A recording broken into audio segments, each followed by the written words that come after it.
Bab 286, Beruang Darah Hantu yang Bermata Kudus. Hansen juga merasa sudah waktunya Suruyan mengambil tindakan, jadi dia tidak berharap bahwa dia akan memesan 3 beruang bermata hantu mutan lagi darinya. Grup Sterry memang penuh dengan orang kaya. Hansen berpikir sumber penghasilannya sudah habis, dan tidak menyadari bahwa Suruyan adalah pemboros besar. Hansen membunuh 4 beruang bermata hantu mutan dalam 1 hari. Dia menjual 3 dari mereka ke Suruyan dan menyimpan 1 untuk dirinya sendiri untuk meningkatkan poin geno mutannya. Pada hari ini, Suruyan dan yang lainnya menikmati sup daging, setelah itu mereka bergegas ke sarang. Hansen sama sekali tidak khawatir dan terus menikmati barbeque. Dia sepertinya tidak punya niat untuk mengikuti Suruyan. Satu-satunya kekhawatiran Suruyan menghilang melihat Hansen tidak memperhatikan mereka. Dia memimpin tim dan mempercepat langkahnya. Di pegunungan yang membentuk teratai kehidupan, tidak ada jalan nyata untuk dilalui. Mereka harus memanjat bebatuan untuk melewati banyak tempat. Di banyak tempat di mana ada jalan setapak, itu juga sangat menakutkan untuk dilalui. Jalan setapak kurang dari 1 kaki, dan dengan slip, seseorang akan jatuh dan mati.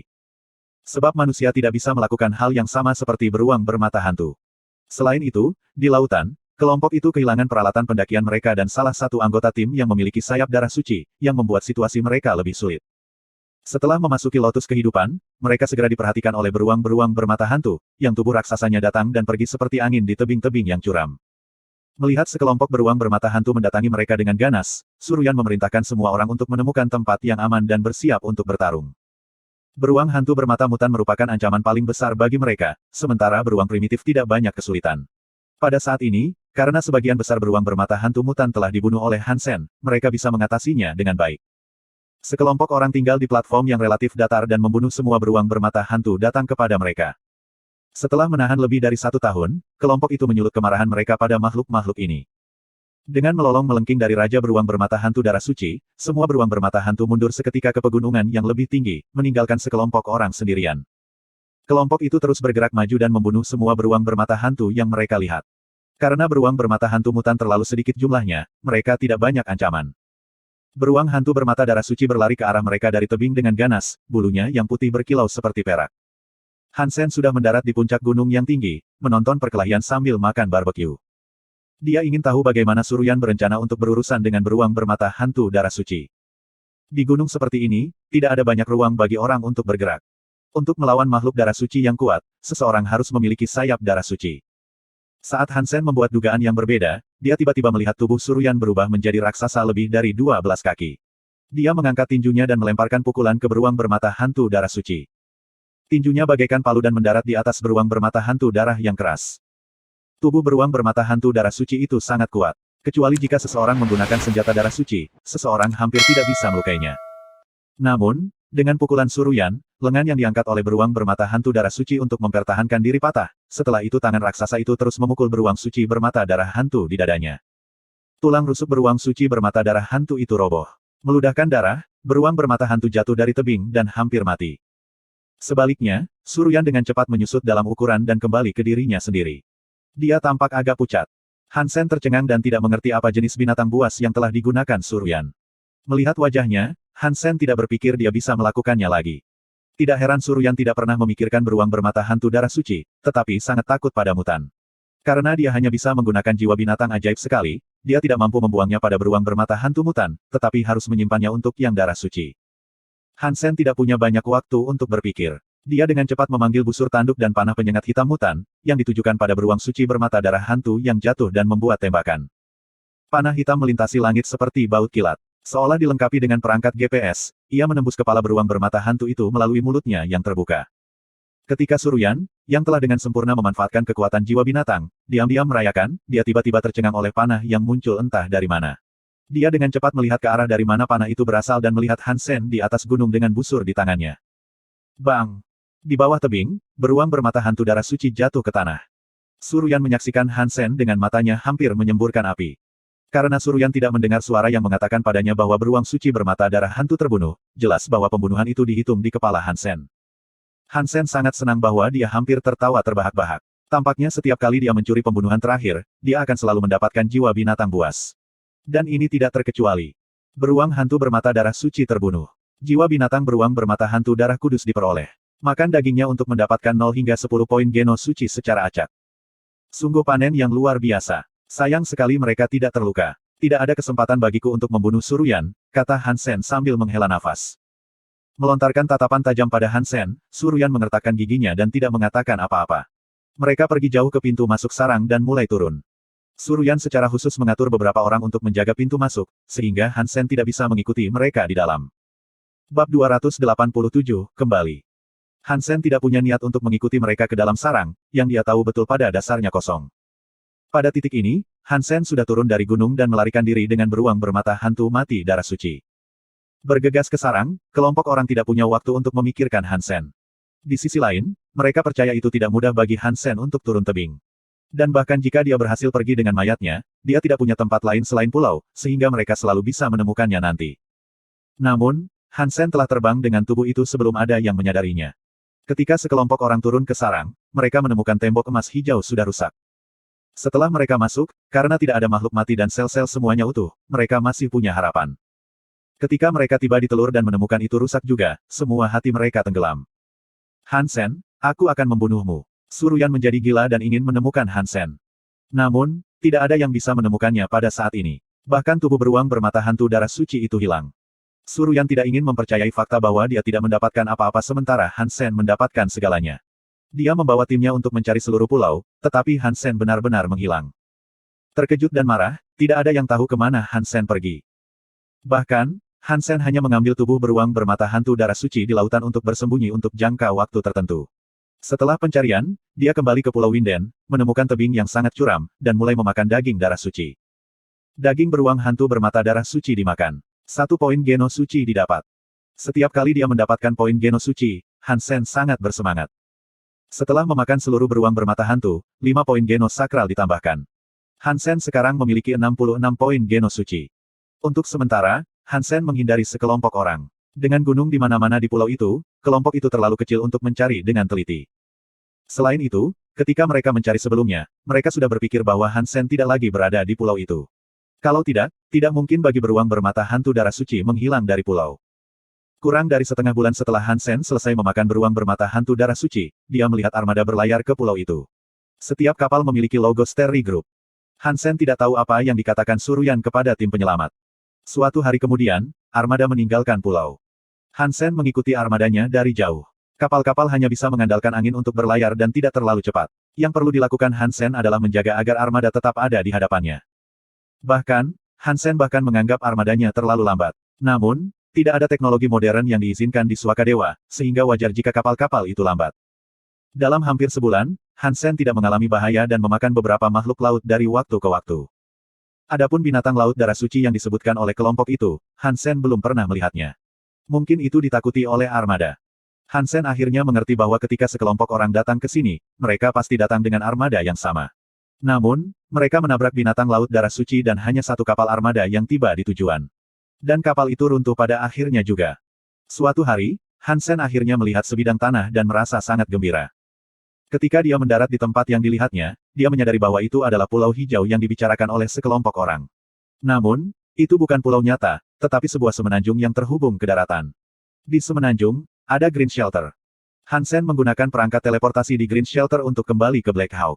Sudah hampir setahun sejak dia datang ke tempat suci milik dewa. Han Sen bertanya-tanya bagaimana teman-temannya dan pasukan khusus armor baja lakukan. Setelah kembali ke asramanya, semua teman sekamarnya senang melihatnya. Mereka berpikir bahwa Han Sen pasti telah meninggal di Swakadewa mengingat berapa lama dia telah pergi. Di zaman sekarang ini, hal semacam ini sangat umum. Hanya sedikit orang yang bisa kembali setelah menghilang untuk waktu yang lama. Teman sekamar Han Sen semuanya mahasiswa tahun kedua dan akan menjadi junior. Namun, Han Sen harus mengambil penilaian rias, skor yang akan menentukan apakah dia bisa tinggal di Black Hawk atau tidak. Ada banyak contoh seperti ini, jadi ada aturan bahwa selama siswa yang kembali lulus penilaian, mereka akan diizinkan untuk melanjutkan studi mereka. Jika mereka tidak bisa lewat, mereka akan diusir. Han Sen tidak begitu khawatir tentang penilaian. Dia mengambil tautannya dan melihat banyak panggilan yang tidak dijawab, yang sebagian besar berasal dari Jianran. Ibunya juga memanggilnya berkali-kali. Zhang Danfeng, Qin Xuan, Yang Manli, Tang Zhenliu, Wang Mengmeng, Huang Fupincing, Lin Beifeng dan Kulili juga memanggilnya. Han Sen pertama-tama memutar nomor ibunya. Dan telepon itu segera masuk. Meskipun Luo Sulan tidak tahu bahwa Han Sen telah menghilang di tempat suci dewa, tetapi dia cukup khawatir karena Han Sen tidak memanggilnya dalam waktu yang lama. Hansen tidak menyebutkan apapun tentang petualangannya, tetapi mengatakan kepada ibunya bahwa dia sibuk dengan studinya. Dia lebih suka mendengar keluhan ibunya daripada membuatnya khawatir. Setelah mengobrol dengan ibunya untuk waktu yang lama, Hansen mencoba memanggil Ji Yanran. Meskipun dia tahu bahwa kemungkinan besar itu tidak akan terjadi, dia masih memutuskan untuk mencobanya. Memang, layanannya telah dihentikan. Teman sekamar Hansen sudah memberitahunya bahwa Ji Yanran telah meninggalkan Black Hawk untuk magang. Mereka mengatakan dia melayani di kapal perang antar bintang. Setelah mendaftar, seseorang harus menggunakan komling khusus dan tidak dapat menggunakan yang biasa. Jadi, tidak mungkin Hansen bisa mencapai pacarnya. Teman sekamarnya juga mengatakan kepadanya bahwa Ji Yanran telah kehilangan banyak berat badan sejak Hansen menghilang. Dia juga menjadi sangat diam. Kecuali untuk belajar seperti tidak ada hari esok, dia jarang pergi ke kegiatan Hand of God Society. Beberapa bulan yang lalu, dia meninggalkan Black Hawk untuk magang di kapal perang. Hansen merasa bersalah, tetapi tidak ada yang bisa dia lakukan. Dia memutar balik untuk memanggil semua orang yang memanggilnya dan memberitahu mereka bahwa dia aman. Kulili pergi ke kapal perang bersama dengan Ji Yanran, jadi Hansen juga tidak bisa menghubunginya. Nomor Qin Xuan masih beroperasi, tetapi tidak ada yang menjawab. Hansen mengira dia harus berada di tempat perlindungan kedua dewa. Bab 288, Peta. Hansen berpikir bahwa karena dia telah pergi begitu lama, kepala baru pasukan khusus harus ditunjuk sebagai penggantinya. Lagi pula, ada aturan tentang itu. Apa yang tidak dia harapkan adalah bahwa dia masih memiliki posisi itu, dan Yang Manli telah mengurus semua urusan pasukan khusus. Hansen terkejut. Dalam kondisi ini, Yang Manli sebagai wakilnya bisa melangkah dan menggantikannya. Namun, dia memilih untuk menyerahkan posisi itu kepadanya. Setelah berbicara dengan anggota lain dalam pasukan khusus, Hansen mengetahui bahwa manajemen menginginkan Yang Manli menggantikannya, tetapi Yang Manli menolak. Hansen terkejut tentang menemukan. Dia tahu bahwa Yang Manli selalu ingin menjadi kepala pasukan khusus dan tidak bisa membayangkan dia akan menyerah pada kesempatan yang begitu sempurna. Dia memutar nomor Yang Manli dan ingin mengucapkan terima kasih. Namun, Yang Manli hanya mengatakan kepadanya apa yang terjadi di pasukan khusus tahun ini dengan nada yang tidak pribadi dan tidak memberinya kesempatan. Faktanya, mereka berdua tidak memiliki hubungan terbaik, dan Hansen merasa sulit baginya untuk mengatakan sesuatu yang baik juga. Meskipun Hansen tidak begitu peduli dengan posisi ini, dia masih perlu berterima kasih kepada Yang Manli karena membantunya. Saudaraku, mengapa kamu tidak memberitahuku ketika kamu kembali? Huang Fu Pincing memanggil Hansen dan berkata. Karena aku takut, kata Hansen sambil tersenyum. Dia telah memeras Suruyan dengan cara yang paling buruk dan tentu saja telah menyinggung kelompok berbintang. Huang Fu Pincing adalah sepupu putra surga, jadi Hansen tidak yakin apakah dia harus memanggilnya. Aula bela diri Ares selalu melakukan bisnis di antara tempat penampungan yang berbeda. Jadi, tidak ada yang tahu lebih baik bagaimana untuk kembali ke Steel Armor Shelter dari Green Shelter daripada Huang Fu Pincing. Hansen ingin mendapatkan informasi dari Huang Fu Pincing tentang cara kembali ke Steel Armor Shelter. Kalau tidak, dia tidak akan bisa memakan makhluk darah suci yang dia makan. Haha, bagaimana kamu berani memeras Suruyan seperti itu karena kamu takut? Jika sepupuku Son of Heaven masih berada di Steel Armor Shelter, aku akan menyarankan kamu untuk tidak kembali. Namun, dia telah berevolusi dan pergi ke Second God Sanctuary, dan Anda tidak akan memiliki kesempatan untuk melihatnya di sana lagi. Jelas Huang Fu Pincing telah mengetahui apa yang telah dilakukan Hansen di Pulau Winden. Dan dia agak kaget. Anak langit menjadi seorang evolver. Hansen linglung. Tapi itu masuk akal, karena Son of Heaven memiliki jumlah genopoin yang sama dengan Qin Xuan, dan sudah waktunya ia berevolusi. Apakah kamu ingin kembali dari Green Shelter? Tanya Huang Fu Pincing dengan serius. Tentu saja. Apakah kamu punya ide bagus? Hansen tidak mengharapkan Huang Fu Pincing untuk mengangkat ini dulu. Tentu saja. Namun, itu bisa sangat mahal. Huang Fu Pincing menyeringai dan berkata. Berapa banyak? Hansen telah memeras banyak jiwa binatang mutan dari Suruyan dan telah mendapatkan banyak hal lainnya. Pada titik ini, ia mampu mengeluarkan sejumlah uang. Jika itu orang lain, aku tidak akan melalui masalah seperti itu tidak peduli berapa banyak yang bisa aku hasilkan. Namun, dalam kasusmu, selama kamu bersedia menjadi anggota Aula Bela Diri Ares, aku akan memastikan bahwa kamu kembali dengan selamat. Huang Fu Pincing berkedip pada Hansen. Silakan sebutkan harganya dulu, Hansen mengerutkan kening dan berkata. Dia tidak ingin diatur. Selain itu, sejak melihat pengrajin emas makhluk super, Hansen memiliki pola pikir yang berbeda. Saat ini, tujuannya adalah untuk berburu makhluk super dan mendapatkan poin super geno. Menjadi bagian dari organisasi hanya akan memperlambatnya. Bagaimana dengan jiwa binatang suci darah yang kamu dapatkan dari sarang? Huang Fu Pincing cukup fleksibel. Harga ini terlalu tinggi, bukan? Hansen mengerutkan kening. Kamu tahu bahwa dari Green Shelter ke Steel Armor Shelter, kamu harus melewati lebih dari 5 tempat perlindungan lainnya. Perjalanan itu akan sangat tidak aman. Aku harus mengirim orang-orang kita di setiap tempat perlindungan untuk membawa kamu kembali dengan selamat. Kesulitan dan biaya di luar imajinasi Anda. Jika itu bukan untuk Anda, saya bahkan tidak akan melakukannya untuk 2 jiwa binatang suci darah, kata Huang Fu Pingqing serius. Bagaimana kalau kamu memberi saya peta, dan saya bisa bepergian sendiri, Han Sen merenung dan menyarankan. Tanpa seseorang yang memimpin, Anda mungkin dengan mudah mengalami masalah. Pikirkan lagi sebelum Anda memilih untuk melakukan ini, saran Huang Fu Pingqing. Tidak apa-apa, aku hanya butuh peta, desak Han Sen. Tidak mungkin dia akan memberinya jiwa binatang suci darah. Namun, peta yang bahkan tidak terlalu detail adalah rahasia dagang. Han Sen menggunakan 5 jiwa binatang mutan untuk membeli semua data dan peta dari Huang Fu Pingqing. Han Sen berteleportasi ke tempat perlindungan dewa, membuat kesepakatan dengan orang-orang Huang Fu Pingqing di Green Shelter, dan mendapatkan semua bahan dan peta. Namun, Han Sen tidak segera pergi ke shelter armor baja. Dia harus lulus penilaian tata rias di Black Hawk terlebih dahulu. Jika dia memasuki tempat suci dewa dan menghabiskan banyak waktu di sana lagi, dia mungkin akan diusir. Penilaian tata rias cukup lancar untuk Han Sen. Dia tidak melakukannya dengan baik di beberapa mata kuliah teori, tetapi nilai keseluruhannya masih memenuhi persyaratan. Han Sen juga telah memenangkan banyak kemenangan untuk sekolah sebelumnya, jadi dia berhasil menjadi mahasiswa tingkat 2 dan bisa menjadi junior dalam waktu singkat. Tentu saja, Han Sen telah merindukan semua kontes Liga Akademi Militer dan kontes terpilih di cagar alam, di mana dia tidak merasa menyesal, karena yang bisa dia pikirkan saat ini hanyalah makhluk super dan poin super Geno. Hal-hal lain tidak berarti baginya. Namun, tidak mungkin untuk membunuh makhluk super dengan jiwa binatang suci darah saja. Itu sama dengan makhluk darah suci yang hampir tidak bisa dibunuh hanya dengan jiwa binatang buas mutan. Jiwa binatang suci darah tidak terlalu mengancam makhluk super. Han Sen menggunakan semua yang dia dapatkan dan bahkan tidak bisa melukai bayi penanam emas, belum lagi makhluk super dewasa. Dengan banyak pemikiran, Han Sen memutuskan bahwa selain memaksimalkan semua jenis poin Geno, satu hal yang dapat secara signifikan meningkatkan kemungkinan sukses adalah hiperseni. Hanya hipergeno seni terkuat yang bisa mengarah pada terobosan dan memungkinkannya untuk berburu dan makhluk super. Mungkin aku akan bisa menjadi orang pertama yang memaksimalkan poin super Geno dalam sejarah manusia. Han Sen benar-benar fokus pada poin super Geno dan tidak bisa terganggu oleh hal lain. Bagaimana cara membunuh makhluk super adalah pertanyaan paling penting dalam benaknya. Bab 289, Seni Hypergeno yang lebih kuat. Tidak ada apa-apa tentang makhluk super di Skynet atau bahan orang dalam regu khusus. Sangat mungkin bahwa manusia tidak pernah membunuh makhluk super sejauh ini. Mungkin beberapa orang pernah bertemu makhluk super. Tetapi karena mereka tidak dapat membunuh satu, mereka tidak akan pernah tahu bahwa itu adalah makhluk super, tetapi menerima begitu saja bahwa itu adalah makhluk darah suci yang sangat kuat. Ketika Han Sen pertama kali melihat Growler emas, dia juga berpikir itu hanya makhluk suci darah yang kuat dan tidak menyadari ada tingkat yang lebih tinggi. Tanpa data, Han Sen harus mengandalkan dirinya sendiri untuk membunuh makhluk super. Tanpa cara untuk mendapatkan jiwa binatang buas super, Han Sen harus berlatih beberapa seni hipergeno yang lebih kuat. Han Sen akan memaksimalkan poin genonya yang suci suatu hari, yang pasti akan terjadi.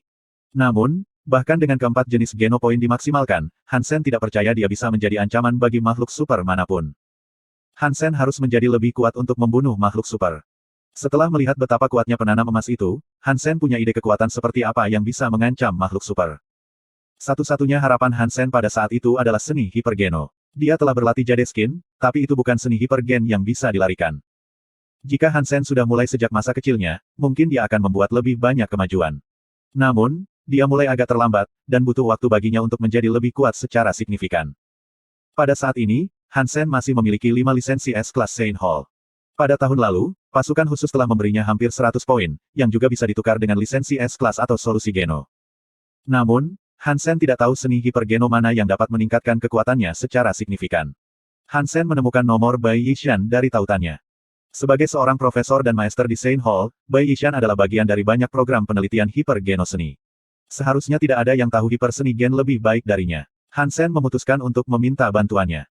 Bai Yishan senang melihat Han Sen. Dia selalu memperhatikan Han Sen, dan lebih khusus lagi, bagaimana Han Sen telah berlatih Yin Yang Blast dan mulai menggunakannya.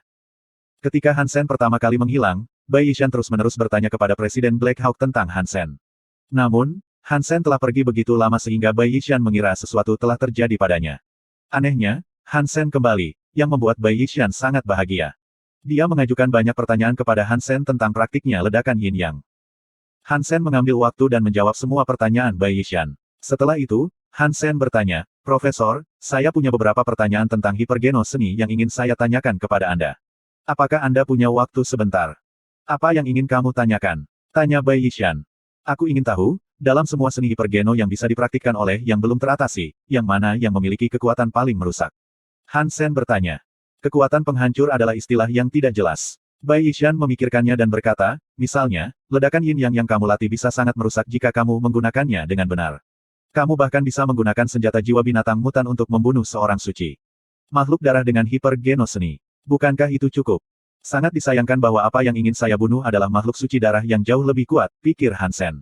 Dia tersenyum pahit, mengatur kata-katanya, dan berkata, katakan, apakah ada seni hipergen yang akan memungkinkan saya untuk menghancurkan cangkang kura-kura bercangkang kristal darah suci dengan tangan kosong? Kura-kura bercangkang kristal darah suci adalah makhluk yang dikenal dengan cangkangnya yang keras. Orang-orang menyebutnya makhluk suci darah terberat di First God Sanctuary. Menurut pendapat Hansen, bulu dari growler emas harus lebih keras dari cangkang kura-kura bercangkang kristal darah suci. Namun, dia tidak bisa menggambarkannya kepada Bai Yishan, jadi dia memikirkan sebuah contoh. Mengoyak cangkang kura-kura darah kristal suci tanpa bantuan alat apapun hampir mustahil, bahkan bagi mereka yang telah memaksimalkan semua jenis genopoin. Bai Yishan mendengar pertanyaan Hansen dan mulai berpikir. Apakah tidak ada hipergeno seni yang dapat meningkatkan kekuatan seseorang secara signifikan untuk mewujudkannya? Hansen mengerutkan kening. Jika dia bahkan tidak bisa merobek cangkang kura-kura, kemungkinannya lebih kecil untuk membunuh growler emas. Bai Yishan memikirkannya dan menjawab, akan mudah untuk mencapai itu jika Anda berlatih hipergeno seni untuk evolver. Banyak hipergeno seni yang mengubah sel-sel tubuh Anda dapat mencapai efek yang Anda gambarkan. Namun, hipergeno seni untuk yang belum terselesaikan, saya tidak bisa memikirkan apapun. Hansen, mengapa kamu bertanya padaku ini? Kamu tidak harus mencapai itu. Dengan senjata jiwa binatang suci darah, kamu bisa membunuh apapun yang kamu lihat di Suaka Dewa pertama. Ketika kamu berevolusi dan pergi ke Suaka Dewa kedua, semuanya akan menjadi alami untukmu. Bai Yishan menatap Hansen dengan bingung. Itu hanya preferensi pribadi. Apakah benar-benar tidak ada hipergeno seni yang memungkinkan saya untuk melakukan itu? Hansen bersikeras. Jika tidak ada hypergeno art yang bisa membantunya untuk mencapai itu, yang bisa diandalkan hanyalah jiwa makhluk super. Namun, sumber jiwa makhluk super itu tetap menjadi masalah. Hansen hanya bisa memikirkan sarang sejauh ini, dan dia bahkan tidak yakin apakah ada jiwa binatang buas super di dalam telur. Sebenarnya, kamu tidak perlu memikirkan semua itu. Jika kamu berlatih Yin Yang Blast dengan baik, kamu bisa menggunakan kekuatan Yin untuk menembus cangkang kura-kura dan menghancurkan organ dalam dari kura-kura bercangkang kristal darah suci. Saran Bai Yishan, mendapatkan tendangan keluar dari fakta bahwa dialah yang menciptakan Yin Yang Blast. Hansen diam-diam menggelengkan kepalanya. Jika itu bisa berhasil, dia tidak akan harus melalui banyak masalah.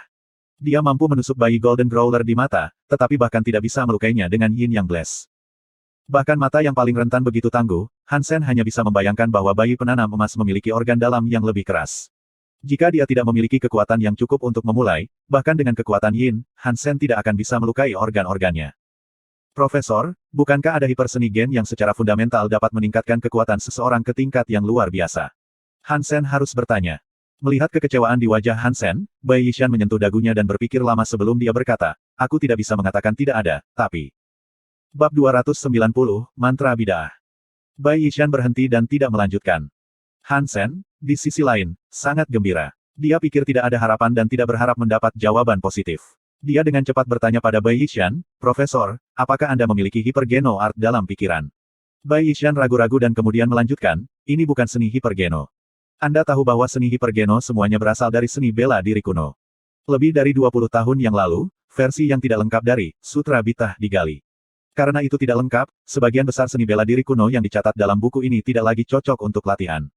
Hanya dalam seni bela diri kuno yang disebut mantra kesesatan relatif lengkap. Jika Anda bisa berlatih seni bela diri kuno ini ke tingkat tertentu, akan mudah bagi Anda untuk pecahkan emas dengan tangan kosong. Apakah mantra bidat di bagian S-kelas dari Saint Hall? Tanya Hansen dengan bersemangat.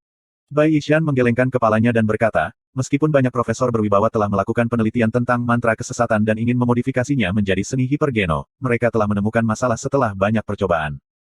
Jadi, apakah mantra bidat tidak sekuat yang mereka kira? Tanya Hansen. Bai Yishan menjawab, bukan itu. Setelah mempraktikkan bitah mantra, para relawan memang mengalami peningkatan luar biasa dalam fisik mereka. Namun, mereka juga mengalami sesuatu yang aneh. Sesuatu yang aneh. Hansen memandang Bai Yishan. Bai Yishan merenungkan dan mengorganisasikan kata-katanya, jadi, setiap sukarelawan yang mencoba mempraktikkan mantra sesat akan memiliki selera makan yang terlalu baik. Setelah mendengar jawaban Bai Yishan, Hansen bingung. Dia menganggap itu adalah masalah serius dan tidak berharap itu sesederhana, makan terlalu baik. Bai Yishan tahu apa yang dipikirkan Hansen dari penampilannya. Dia berkata dengan serius, mungkin Anda tidak dapat membayangkan bagaimana rasanya memiliki selera makan yang terlalu baik. Saya akan mengatakannya dengan cara ini, orang normal akan merasa kenyang, tetapi mereka yang mempraktikkan bidat mantra akan kehilangan rasa kepenuhan. Tidak peduli berapa banyak barang sudah ada di perutnya, dia masih akan merasa lapar. Di antara 6 sukarelawan yang mencoba mempraktekkan mantra bidat, 2 hampir dimasukkan sampai mati. Ketika mereka berhenti mempraktikkan mantra-mantra, rasa lapar perlahan-lahan menghilang. Jadi, apakah mantra bidah bekerja dengan baik? Han Sen bertanya. Aku tidak tahu. Balasan Bai Yishan membuat Han Sen terdiam lagi. Bai Yishan telah mengatakan sebelumnya bahwa mantra kesesatan itu sangat efektif. Bai Yishan memahami pikiran Han Sen dan menjelaskan, setelah mempraktikkan bidat mantra, ke-6 sukarelawan telah menyaksikan peningkatan besar dalam kecepatan dan kekuatan mereka. Namun, karena kelaparan yang tak tertahankan, mereka semua berhenti berlatih. Karena tidak ada dari mereka yang mencapai yang pertama. Fase bidah mantra, peningkatan fisik mereka menghilang dengan rasa lapar mereka. Saya akan mengatakan seseorang harus mencapai tahap pertama untuk mengetahui bagaimana bidah mantra bekerja. Jadi, tidak ada orang lain yang mempraktikkan mantra sesat lagi. Han Sen mau tak mau bertanya. Kami memiliki banyak sukarelawan yang telah mempraktekannya, tetapi tidak ada dari mereka yang bisa melewati rasa lapar. Tidak ada yang bisa bertahan untuk menyelesaikan tahap pertama, kata Bai Yishan. Ada berapa fase dalam mantra kesesatan? Han Sen mulai tertarik pada mantra kesesatan. Karena tidak ada risiko setelah menyerah, ia ingin mencoba peruntungannya. Setelah semua, ini adalah satu-satunya hal yang bisa dipikirkan Bai Yishan setelah mendengar kebutuhannya. Han Sen harus melihat cara kerjanya. Ada 4 fase, menjaga energi vital, melihat melalui Fata Morgana, umur panjang, dan keabadian. Para sukarelawan bahkan tidak pernah mencapai tahap pertama menjaga energi vital. Itulah sebabnya mantra kesesatan tidak pernah diadaptasi menjadi seni genetika yang hiper. Profesor, apakah Anda keberatan jika saya mencoba untuk mempraktikkan mantra kesesatan? Saya dapat memberi Anda lisensi S-kelas untuk itu. Han Sen memutuskan untuk mencobanya, karena ada harapan. Untuk membunuh makhluk super, Han Sen tidak akan mengatakan tidak pada kemungkinan apapun. Tidak perlu lisensi. Karena heresi mantra belum terdaftar sebagai Hyper Geno Art, itu tidak untuk dijual. Jika Anda benar-benar tertarik, saya dapat mengajukan permohonan untuk peluang sukarela atas nama Anda. Anda dapat mempraktikkan mantra-mantra. Tetapi perlu memberikan data tertentu ke Sein Hall, kata Bai Yishan. Terima kasih banyak. Aku akan menyukainya. Han Sen kemudian bertanya kepada Bai Yishan lebih banyak pertanyaan tentang seni hipergeno. Bai Yishan tidak bisa memikirkan seni gener hiper apapun yang dapat memenuhi tuntutan Han Sen. Bahkan visi atom canggih tidak serta-merta memungkinkan seseorang untuk merobek Turtleneck dengan tangan kosong. Dan itu adalah hipergeno seni yang membutuhkan 1 hingga 2 dekade untuk mencapai tujuan. Mantra bidat berbeda. Menurut Bai Yishan, jika relawan tidak menyerah, mereka bisa mencapai tahap pertama dalam waktu sekitar 3 bulan. Han Sen kemudian bertanya pada Bai Yishan tentang seni geno hiper lainnya yang dapat meningkatkan kebugarannya secara umum. Saat bertarung dengan makhluk super, Han Sen tidak hanya perlu menjadi kuat tetapi juga harus cukup cepat untuk menghindari serangan makhluk super. Setelah mengobrol dengan Bai Yishan selama beberapa jam, Han Sen akhirnya menutup telepon. Bai Yishan pergi untuk melamar kuota sukarelawan Han Sen, sementara Han Sen pergi ke kantor urusan akademik untuk beberapa dokumen. Dia membutuhkan cukup waktu untuk melakukan perjalanan dari Green Shelter ke Steel Armor Shelter, jadi dia harus melewatkan beberapa kegiatan di kampus termasuk kompetisi memanah dan serangkaian tes dan ujian. Untungnya, Black Hawk memiliki peraturan terkait dalam hal ini. Setelah Han Sen memberikan cukup bukti, sekolah menyetujui permohonannya. Han Sen berencana untuk meninggalkan Green Shelter ketika dia mendapatkan mantra-mantra. Dia berencana untuk mempraktikkannya di jalan, karena itu bukan sesuatu yang berbahaya untuk dilakukan selain membangkitkan rasa lapar. Skenario terburuk, ia bisa saja berhenti berlatih, yang tidak akan membahayakan dirinya. Bab 291, Lapar. Bai Yishan sangat efisien dan karena Han Sen semua informasi dari bidah mantra pada hari kedua. Karena mantra kesesatan tidak diadaptasi menjadi seni gener hiper, itu ditulis dalam bahasa kuno dan sangat sulit dibaca. Itu adalah zaman ketika semua orang berlatih seni bela diri, kebanyakan orang tahu beberapa istilah dalam bahasa kuno, dan begitu pula Han Sen. Namun, mantra kesesatan masih di luar pemahamannya. Untungnya, para profesor yang mempelajari mantra kesesatan sebelumnya telah meninggalkan banyak catatan kaki. Dan sukarelawan sebelumnya telah memberikan catatan dan data juga, yang telah sangat membantu Han Sen. Bai Yishan juga memberi Han Sen beberapa tips, yang akan membantu Han Sen menghindari membuat kesalahan saat mempraktikkan mantra kesesatan. Tampaknya Bai Yishan juga telah melakukan penelitian mendalam tentang seni bela diri kuno ini. Han Sen tidak terburu-buru untuk mulai berlatih. Sebagai gantinya, dia menghafal semua informasi terlebih dahulu. Dia tidak tahu berapa lama untuk mencapai tempat perlindungan berikutnya setelah meninggalkan Green Shelter.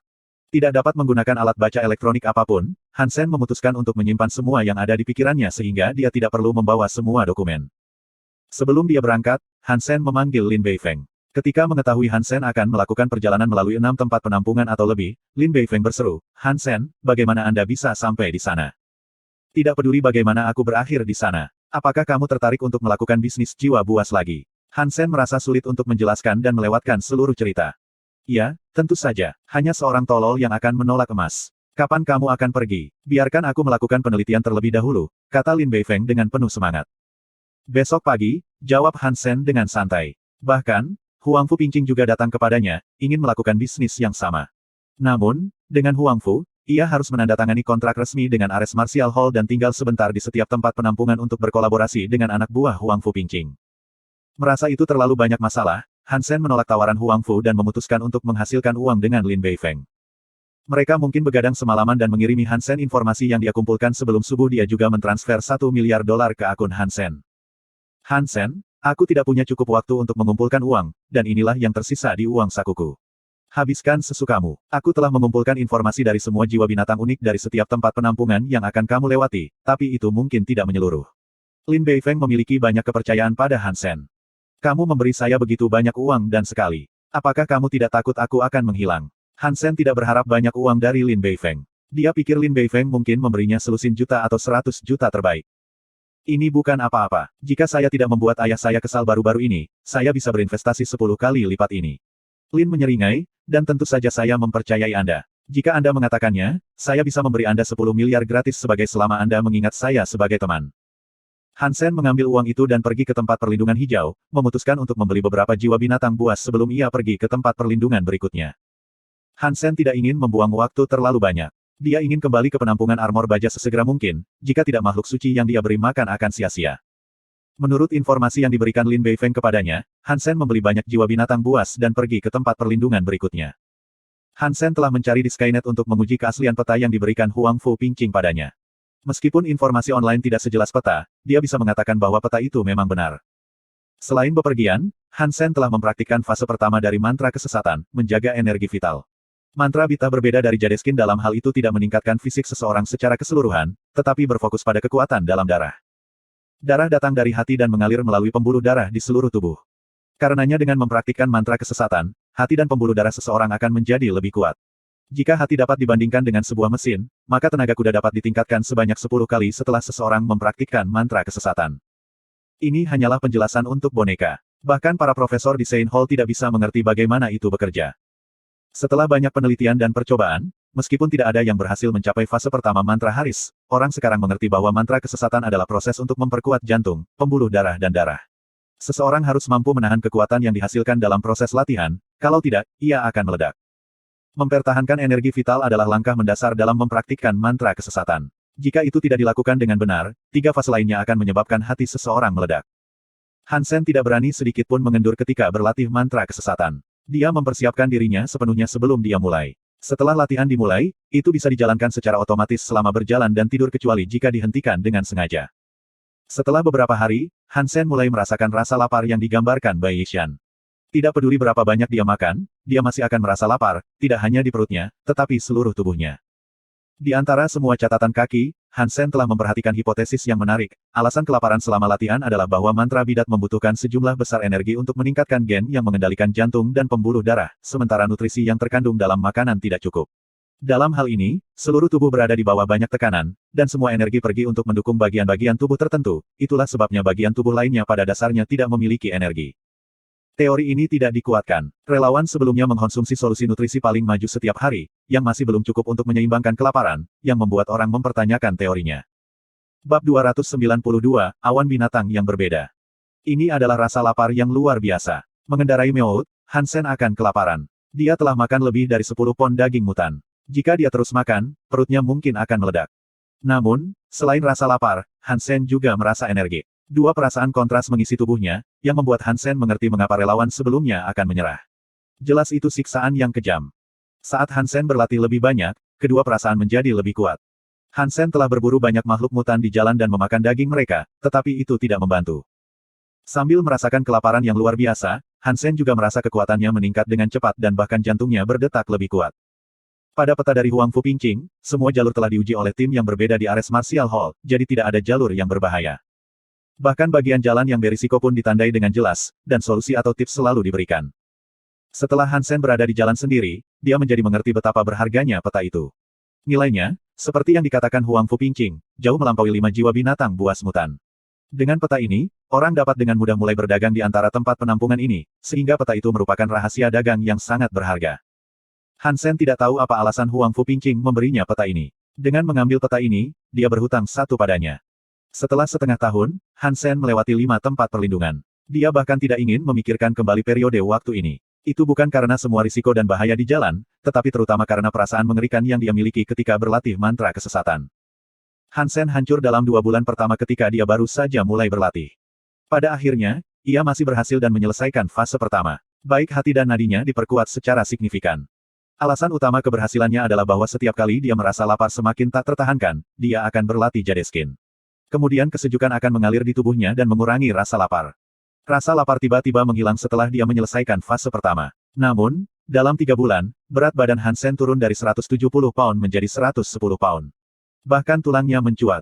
Karena tidak ada relawan sebelumnya yang sejauh ini, Han Sen tidak yakin apakah pengalamannya unik. Setelah menyelesaikan fase pertama, Han Sen mulai berlatih fase kedua dari Bitah Mantra, melihat melalui Fata Morgana. Kemudian, Han Sen merasa tubuhnya seperti tanaman layu yang menerima air. Setelah makan banyak daging mutan, dia mulai menambah berat badannya kembali.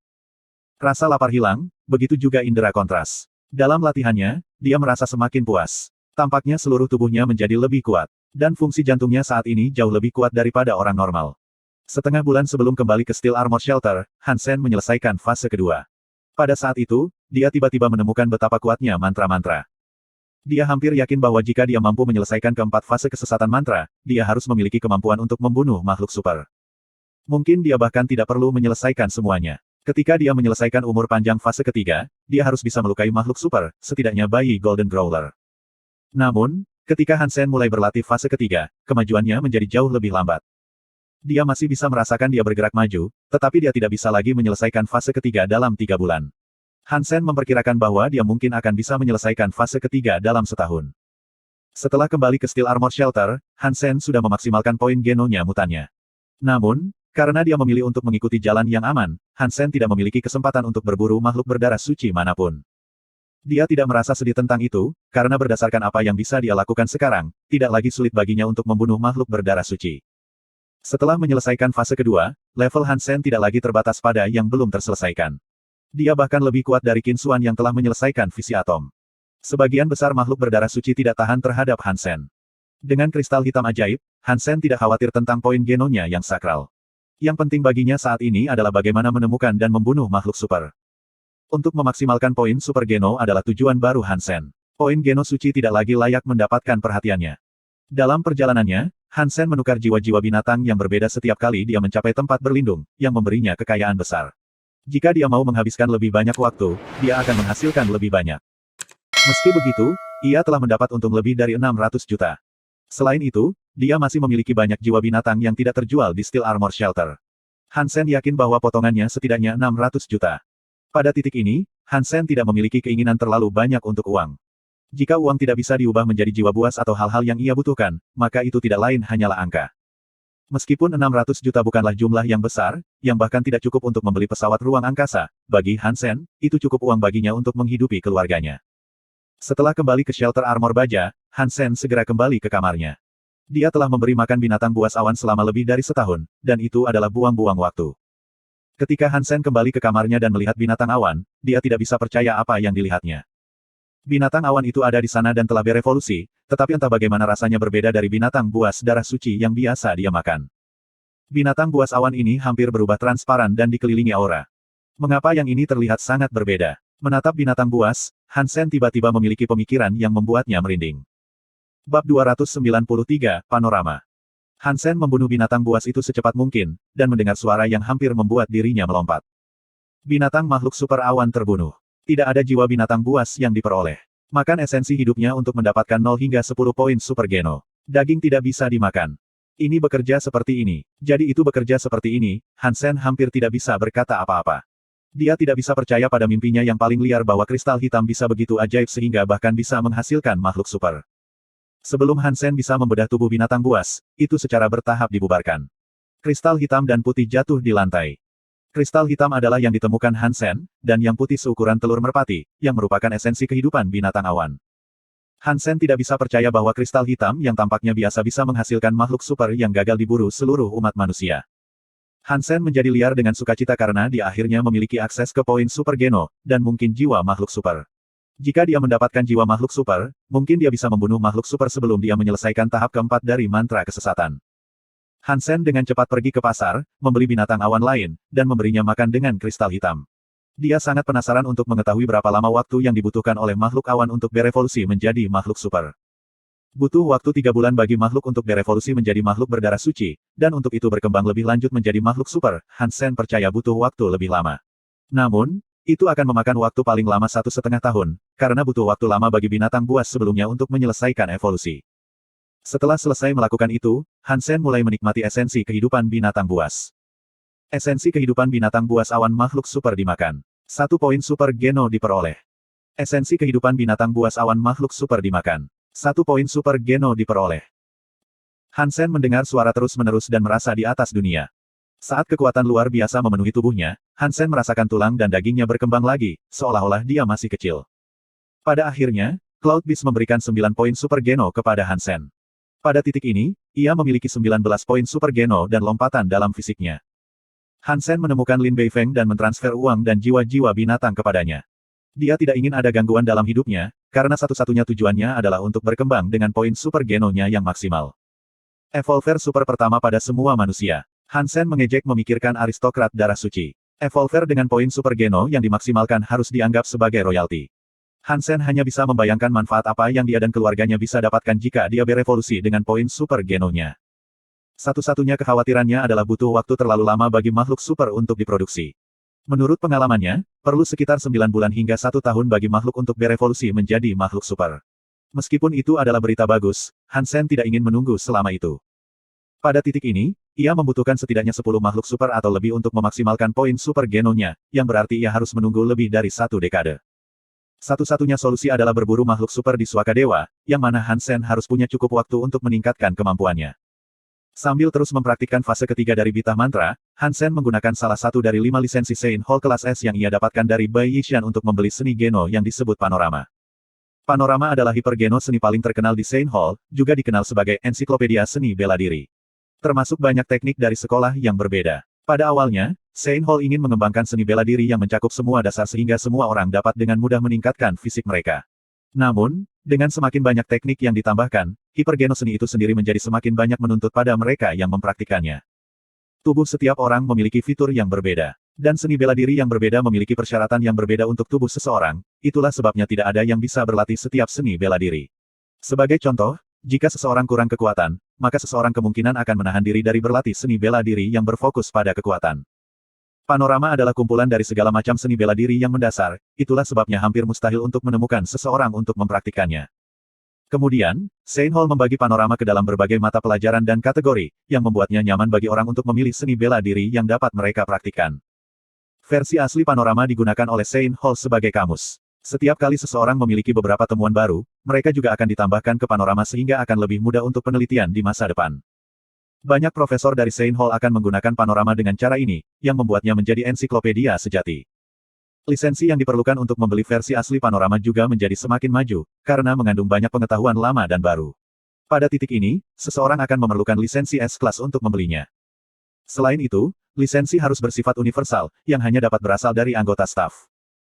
Meskipun panorama memiliki solusi geno sendiri, Sein Hall tidak menjamin keberhasilan berlatih panorama. Lagi pula, itu adalah seni gener hiper yang membutuhkan hal-hal di luar apa solusi geno bisa menebus. Alasan Hansen memilih panorama adalah karena dia percaya jika dia ingin berburu makhluk super, paling tidak dia bisa lakukan adalah menyesuaikan fisiknya dengan yang terbaik dan menghilangkan semua kelemahannya. Hansen tidak menerima pendidikan terbaik ketika ia tumbuh dewasa, jadi perkembangannya tidak seimbang, ia pandai dalam hal-hal tertentu, tetapi tidak begitu banyak pada hal lain. Oleh karena itu, Hansen ingin memulai dari nol dan mencapai kondisi ideal dalam semua aspek sehingga ia dapat mempersiapkan dirinya untuk berburu makhluk super. Bab 294, Tidak ada waktu. Waktu adalah hal yang menakutkan, terutama di usia antar bintang. Setiap saat, banyak kejadian mengejutkan terjadi di planet-planet yang ditempati umat manusia. Banyak pria kuat jatuh, dan banyak bintang baru lahir. Dalam 2 tahun, terlalu banyak hal telah terjadi dan terlalu banyak hal telah dilupakan. Ada orang yang tidak pelupa, seperti Jing Jia. Banyak orang mengagumi Jing San karena fakta bahwa mereka memiliki kejeniusan seperti Jing Jiwu. Namun, hanya mereka yang benar-benar tahu keluarga yang tahu, Jing Jiwu memiliki saudara lelaki yang lebih cerdas bernama Jing Jia. Meskipun Jing Jia adalah adik lelaki Jing Jiwoo, mereka yang pernah bertemu dengannya hanya bisa menggambarkannya sebagai mengesankan. Jing Jiwoo adalah monster yang bisa mencapai puncak di setiap bidang, dan saudaranya adalah seseorang yang bisa mencapai di atas. Kakek saudara laki-laki telah mempekerjakan banyak profesor seni bela diri untuk mengajar mereka berdua. Jing Jiwoo dapat mendengarkan dan belajar dari semua profesor, sementara Jing Jia tidak dapat memiliki profesor yang sama selama lebih dari 3 bulan. Jing Jia memiliki banyak pertanyaan dan pemikiran sehingga bahkan profesor itu akan terdiam. Semua profesornya berhenti dalam waktu 3 bulan, karena mereka yakin tidak ada yang bisa mereka ajarkan pada anak itu. Bahkan lebih baik daripada kakaknya, hampir semua orang di keluarga percaya Jing Jia adalah kandidat yang lebih tepat untuk mengambil alih bisnis keluarga, kecuali satu orang, yaitu Jing Jia sendiri. Di mata Jing Jia, Jing Jiwoo adalah idolanya. Jing Jia adalah penggemar Jing Jiwoo terbesar. Jing Jia akan selalu pergi ke setiap game milik Jing Jiwoo. Bahkan ketika dia tidak punya waktu untuk pergi ke situs, dia akan selalu menonton pertandingan di depan perangkat pintar. Jing Jia akan menonton pertandingan saudaranya berulang kali. Di matanya, kakaknya selalu berkilau seperti berlian. Namun, Jing Jiwoo kalah dari Han Sen di turnamen memanah. Jing Jia tidak bisa menontonnya di venue, tetapi menjadi semakin marah setelah dia menonton video game berulang kali. Dia percaya bahwa Jing Jiwoo hanya kalah dari Han Sen karena taktik yang dipilih oleh pelatihnya. Jika itu adalah pertandingan yang adil, Jing Jia percaya bahwa Jing Jiwoo pasti akan menang. Pada titik ini, Jing Jia berkeinginan untuk mengalahkan Han Sen dan mengatakan kepadanya bahwa ia bahkan tidak sebagus ibu jari kakaknya. Panah berputar. Apa yang begitu mewah tentang itu? Jing Jia menolak semua undangan dari aliansi Akademi Militer Pusat dan sekolah-sekolah terkenal lainnya, dan memilih untuk datang ke Akademi Militer Black Hawk. Tentu saja, bocah itu tidak di sini untuk bergabung dengan tim Han Sen, tetapi ingin mengalahkannya dan mengatakan kepadanya bahwa dia tidak sebagus Jing Jiwoo. Jing Jia adalah pria muda yang elegan. Ketika dia mendaftar, tidak ada yang tahu bahwa dia adalah saudara laki-laki Jing Jiwoo, tetapi banyak gadis sudah jatuh cinta padanya karena penampilannya. Segera, Jing Jia membuktikan bahwa dia bukan anak yang cantik. Ingin bersaing dengan Han Sen, Jing Jia berpartisipasi dalam setiap item yang pernah menjadi Han Sen, termasuk perang, tinju hitam putih, memanah, dan tangan dewa. Jing Jia memenangkan kejuaraan di semua item ini dan menjadi bintang paling terang di Black Hawk. Karena Han Sen sudah menjadi siswa senior, dia tidak perlu lagi berpartisipasi dalam masyarakat yang berbeda, itulah sebabnya dia keluar dari tim panahan sekolah. Bahkan, karena Han Sen kembali ke Black Hawk, orang hampir tidak bisa melihatnya. Jing Jia menginginkan kesempatan untuk mengalahkan Han Sen, tetapi mendapati bahwa dia hampir tidak bisa menemukan pria itu. Han Sen menghabiskan banyak waktu di Suakadewa, dan jarang muncul di kampus.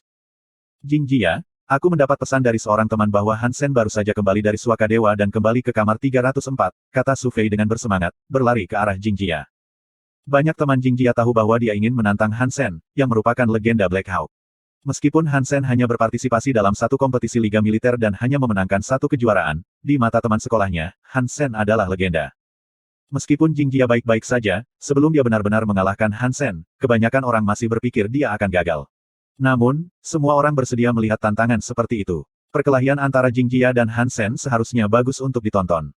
Terima kasih, kata Jing Jia pada Su Fei sambil tersenyum dan berjalan perlahan ke asrama Han Sen.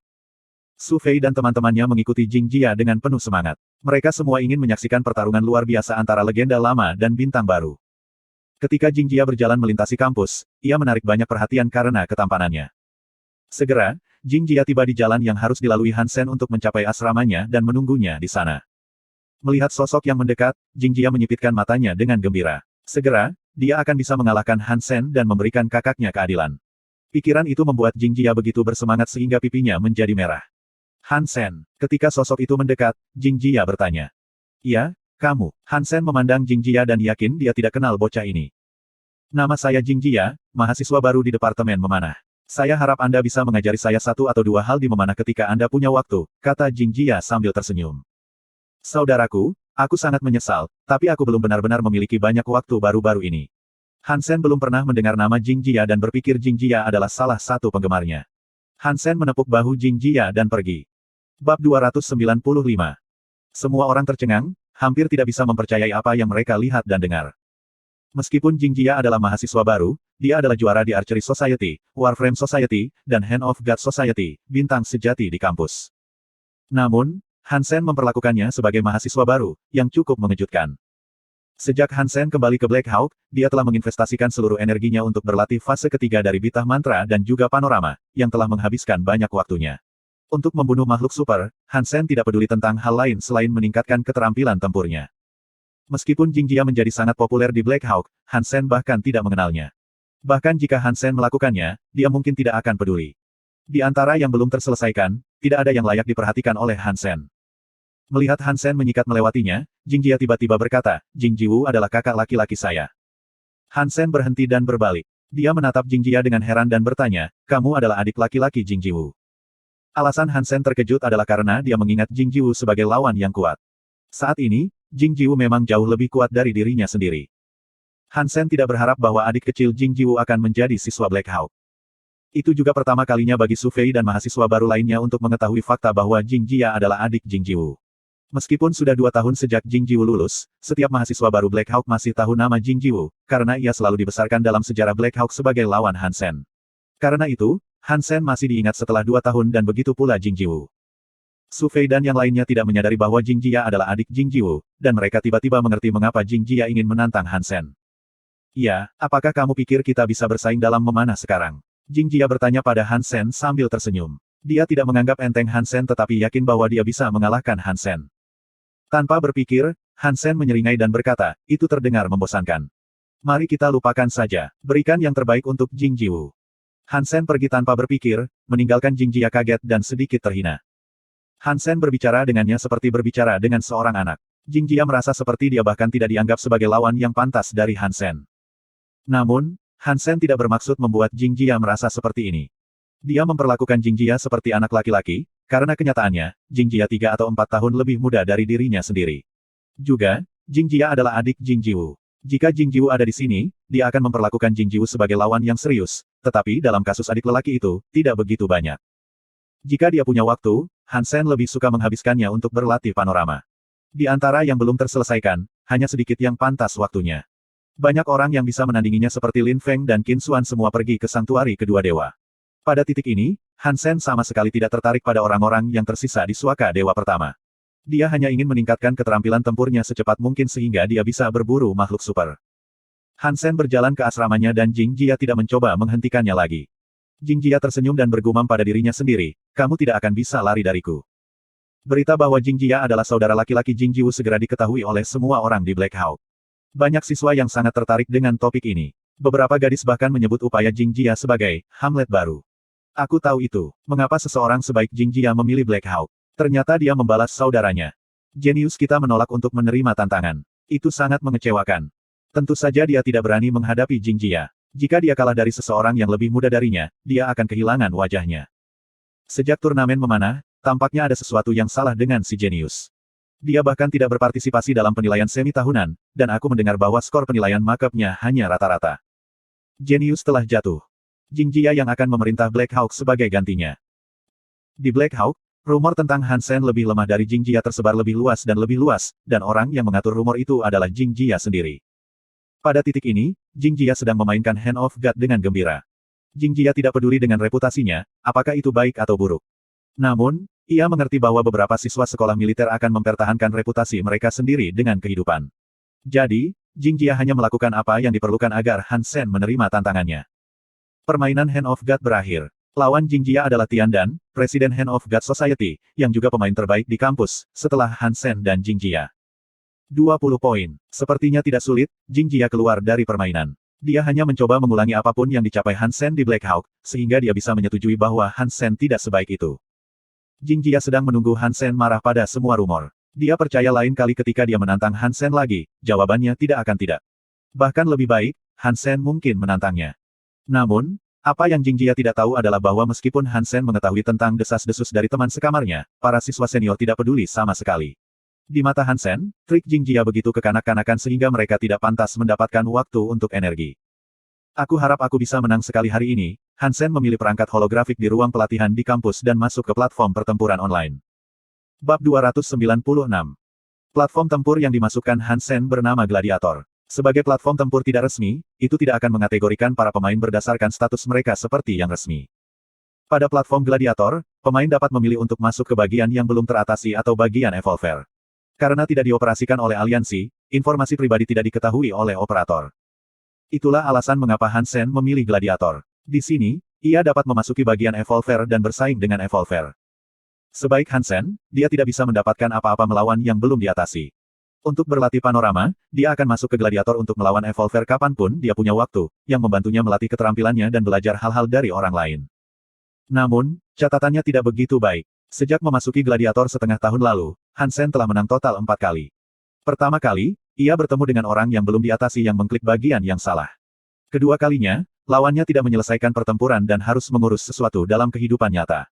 Jadi, Hansen hanya menang 2 kali. Adapun kerugiannya, Hansen bahkan tidak repot-repot menghitung, tetapi jumlahnya pasti 4 digit. Pada titik ini, indeks kebugarannya telah melewati 20, yang merupakan yang terbaik dari yang terbaik di antara yang tidak diatasi. Sangat sedikit dari orang-orang yang belum diatasi dapat menaikkan bahkan satu indikator di atas 20, apalagi indeks keseluruhan.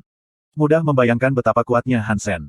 Jumlah ini juga dalam kondisi Hansen tidak menggunakan mantra kesesatan. Ketika Hansen menggunakan mantra kesesatan, kekuatannya bahkan akan lebih mengesankan. Namun, meskipun tampaknya banyak dari mereka yang belum diatasi, indeks 20 terlalu lemah di antara Evolver. Bagi mereka yang mampu memburu makhluk mutan di Suaka Dewa kedua, sangat mudah bagi mereka untuk mencapai indeks 20. Ketika yang belum terevolusi menjadi Evolver, mereka akan diberikan kekuatan tertentu. Semakin banyak poin geno yang mereka miliki, semakin baik kekuatannya. Mereka yang berevolusi dengan geno poin suci mereka maksimal biasanya diberikan sesuatu yang disebut tubuh suci, yang sangat mungkin akan menggandakan indeks kebugaran mereka. Adapun mereka yang berevolusi dengan jumlah geno poin yang rendah, peningkatan mereka melalui evolusi juga terbatas. Biasanya, mereka yang berevolusi dengan geno mutan poin mereka maksimal akan memiliki indeks kebugaran hampir 20 setelah evolusi. Dengan beberapa poin geno yang diperoleh di Second God Sanctuary, di sana indeks kebugaran bisa mencapai di atas 20, yang mengapa indeks kebugaran 20 tidak ada di antara para evolver. Hansen tidak tahu apa, tubuh suci, yang akan diberikan padanya jika dia berevolusi dengan poin super geno maksimal, tetapi dia yakin bahwa itu akan jauh lebih kuat daripada seseorang yang makset pada poin geno suci saja. Dua evolver yang dikalahkan Hansen harus menjadi pemula di evolver. Indeks kebugaran mereka harus sekitar 20. Di gladiator, beberapa pemain lemah seperti ini. Para pemain yang lebih lemah biasanya memilih untuk bermain di platform resmi. Mereka yang memilih gladiator biasanya adalah pemain yang terampil. Selain itu, gladiator adalah milik Ares Martial Hall. Banyak siswa di aula bela diri akan bertarung di sini juga, yang biasanya maju. Hansen belajar tentang gladiator dari Huang Fu Pingqing, yang telah lulus dari Black Hawk dan memasuki Suaka Dewa kedua. Hansen sudah lama tidak melihatnya. Setelah memasuki bagian evolver di gladiator, Hansen memilih untuk dicocokkan secara acak. Dia tidak memiliki tujuan khusus dalam pikirannya, tetapi ingin belajar dari penentang gaya yang berbeda, yang akan berfungsi sebagai pelengkap yang baik untuk panorama. Segera, Hansen dicocokkan dengan seseorang dan dikirim ke sebuah adegan meniru Kolosseum, yang merupakan tema klasik di gladiator. Berdiri di pintu masuk, Hansen dapat melihat profil lawannya sambil menunggu hitungan mundur. Ide lawannya adalah, Slaying All with Double Blades, yang terdengar sengit. Dia adalah seorang pria berusia sekitar 30 tahun, memegang sepasang Samshirs. Seorang pemain yang menggunakan pisau ganda tentunya, tetapi Hansen tidak tahu apakah dia bisa membunuh semua. Hansen memikirkannya, beralih ke antarmuka senjata, dan memilih sepasang Samshirs yang mirip dengan yang digunakan lawannya. Tujuan Hansen adalah belajar dari lawannya, jadi dia akan selalu memilih senjata yang sama persis seperti yang digunakan oleh lawannya. Jika lawannya tidak memiliki senjata, ia akan memilih untuk tidak menggunakan senjata apapun. Slaying All with Double Blades, mengamati Hansen juga. Dia berevolusi menjadi Suaka Dewa kedua sebelum lama dan itu adalah pertama kalinya dia masuk ke gladiator, jadi rekornya adalah menang 0 dan kalah 0. Melihat Hansen pertama kali dengan tangan kosong dan kemudian memilih untuk menggunakan senjata yang sama seperti yang dia lakukan, membunuh semua dengan pisau ganda, sedikit tersinggung. Di matanya, Hansen menunjukkan penghinaan kepada seorang pemula. Namun, Hansen tidak memperhatikan catatannya dan bahkan tidak tahu bahwa dia baru. Itu yang dilakukan Hansen terhadap semua lawannya. Nak, kamu akan membayar untuk kesombonganmu. Lawan Hansen menyeringai dan memeriksa profil Hansen. Ide Hansen adalah, A Soldier on Warship, karena dia akan memberikan apa saja untuk dikerjakan di kapal perang tempat Ji Yanran bertugas, bahkan hanya sebagai seorang prajurit. Namun, lawan-lawannya sering berpikir bahwa dia benar-benar seorang prajurit yang bertugas di kapal perang. Bunuh semua dengan double blades, pikirkan hal yang sama dan mengejek, 4 menang dan lebih dari 1000 kerugian. Beraninya kau seorang prajurit biasa membenciku. Aku akan segera memberimu pelajaran. Slaying All with Double Blades, sangat percaya diri dengan keterampilan Samshirnya. Setelah berlatih sejak kecil, dia sangat baik dengan pisau ganda. Meskipun dia sudah lama tidak berevolusi, keterampilan senjatanya termasuk yang teratas di antara para evolver. Bahkan di Ares Martial Hall, tidak banyak yang bisa mencapai level yang dia lakukan dengan pisau ganda. Bab 297. Setelah hitungan mundur, Hansen dan Slaying All with Double Blades memasuki permainan. Bunuh semua dengan Double Blades, menjilat bibirnya dan menatap Hansen. Dia berpikir, jika aku bahkan tidak bisa mengalahkan calon ini, maka aku sudah membuang-buang waktu selama bertahun-tahun ini untuk melatih samsyasku. Slaying All with Double Blades, memegang satu samsyir di masing-masing tangan dengan satu menghadap ke depan dan yang lainnya menghadap ke belakang. Gerakan unik ini membuat tekniknya menonjol. Tanpa mengatakan apa-apa, membunuh semua dengan pisau ganda, bergegas menuju Hansen sama ganasnya dengan guntur. Hansen memandangnya dengan rasa ingin tahu. Ini adalah pertama kalinya Hansen melihat seseorang memegang senjata dengan cara ini. Hansen tidak mengerti teknik seperti itu dan masih memegang samsyirnya dengan cara biasa, tetapi dia juga telah belajar banyak tentang menggunakan pisau ganda dari kerangka, yang akan sekuat keterampilan pisau S-Class. Namun, Hansen tidak hanya memperjuangkan kemenangan. Dia bermaksud belajar dari gaya yang berbeda untuk meningkatkan pemahamannya tentang panorama. Oleh karena itu, Hansen tidak akan pernah mencoba untuk mengakhiri permainan dengan cepat dan akan selalu mengamati sebanyak mungkin. Kali ini, lawannya memiliki keterampilan yang cepat dan ganas. Pisau ganda terus datang ke dua arah, sehingga tidak mungkin untuk membela diri. Hansen menjadi gembira, lawannya tidak terlalu kuat dari dia dalam indeks kebugaran. Hansen memperkirakan jumlahnya harus sekitar 25, lebih tinggi dari miliknya, tetapi tidak jauh lebih tinggi. Namun, lawannya memiliki keterampilan senjata yang luar biasa, yang membuat orang itu lawan ideal Hansen. Jika lawannya terlalu kuat secara fisik dan memiliki indeks kebugaran sekitar 30 atau 40, Hansen akan kehilangan terlalu cepat dan tidak akan bisa belajar terlalu banyak darinya. Seseorang seperti Slaying All with Double Blades sempurna, sedikit lebih kuat dari Hansen secara fisik, tetapi sangat bagus dalam teknik. Hansen menjadi fokus dan melawannya dengan apa yang dia pelajari dari kerangka itu.